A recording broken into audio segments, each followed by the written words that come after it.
ఇక తెలంగాణలో స్థానిక సంస్థల ఎన్నికలపై ఉత్కంఠ నెలకొంది. అక్టోబర్ 8న రిజర్వేషన్ల అంశంపై హైకోర్టు తీర్పు వెలువరించింది.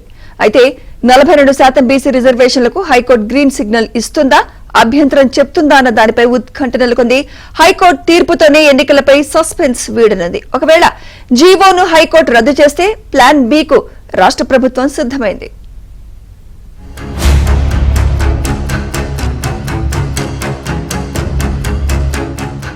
తెలంగాణలో స్థానిక సంస్థల ఎన్నికల షెడ్యూల్ విడుదలైన ఎలక్షన్స్ పై సర్వత్రా ఉత్కంఠ నెలకొంది.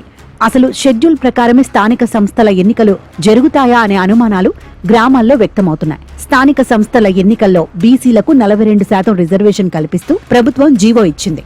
అయితే జీవోను సవాల్ చేస్తూ హైకోర్టులో పిటిషన్ దాఖలు చేశారు. దీనిపై విచారణ చేసిన ధర్మాసనం అక్టోబర్ 8కి వాయిదా వేయడంతో ఆ రోజు హైకోర్టు ఏం చెబుతుందో అని అందరూ ఎదురు చూస్తున్నారు.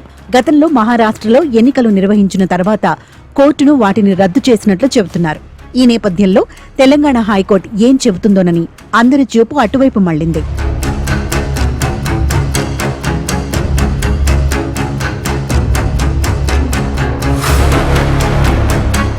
బీసీ రిజర్వేషన్లు పెంపు సుప్రీంకోర్టు తీర్పునకు విరుద్ధమని తెలంగాణ ప్రభుత్వం ఇచ్చిన జీవోను రద్దు చేస్తే రిజర్వేషన్లు 50% లోబడి ఖరారు చేసేందుకు ప్రభుత్వం కొత్త జీవో ఇవ్వాల్సి ఉంటుంది.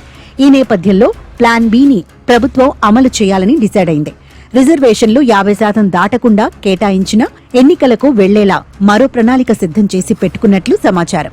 ఎస్సీలకు 18%, ఎస్టీలకు 9%, బీసీలకు 23% అధికారికంగా జీవో ఇచ్చి మిగిలిన 19% రిజర్వేషన్లను పార్టీ పరంగా రిజర్వేషన్లు ఇస్తామని ప్రకటించి ఎన్నికలకు వెళ్లే యోచనలో అధికార పార్టీ ఉంది. అయితే రిజర్వేషన్లు ఖరారు చేసిన తర్వాత ఎన్నికల సంఘం విడుదల చేసిన పాత షెడ్యూల్ను రద్దు చేసి కొత్త షెడ్యూల్ను విడుదల చేయాల్సి ఉంటుంది. అయితే 8న కోర్టు ఇచ్చే తీర్పును బట్టి తెలంగాణ ప్రభుత్వం నిర్ణయం తీసుకోనుంది.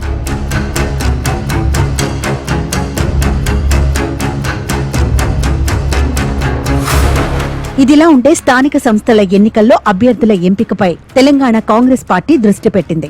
ఆదివారం సాయంత్రంలోగా ప్రతి స్థానానికి 3 అభ్యర్థుల చొప్పున సిఫారసు చేయాలని సీఎం రేవంత్ ఆదేశించారు. దీంతో జెడ్పీటీసీ అభ్యర్థుల ఎంపిక బాధ్యత పీసీసీ కమిటీలకు, ఎంపీటీసీ సర్పంచ్ అభ్యర్థుల ఎంపిక బాధ్యత డీసీసీలకు అప్పగించారు. ఈ నెల 8న అన్ని స్థానాలకు అభ్యర్థులను టీపీసీసీ చీఫ్ మహేష్ గౌడ్ ప్రకటించనున్నారు. మరోవైపు లోకల్ బాడీ ఎన్నికలపై తెలంగాణ బీజేపీ ఫోకస్ పెట్టింది. అభ్యర్థుల ఎంపికపై కసరత్తు మొదలుపెట్టింది. ఈ నెల 5లోపు ప్రతి స్థానానికి 3 పేర్లను ఇవ్వాలని తెలంగాణ బీజేపీ అధ్యక్షుడు రామచంద్రరావు ఆదేశించారు.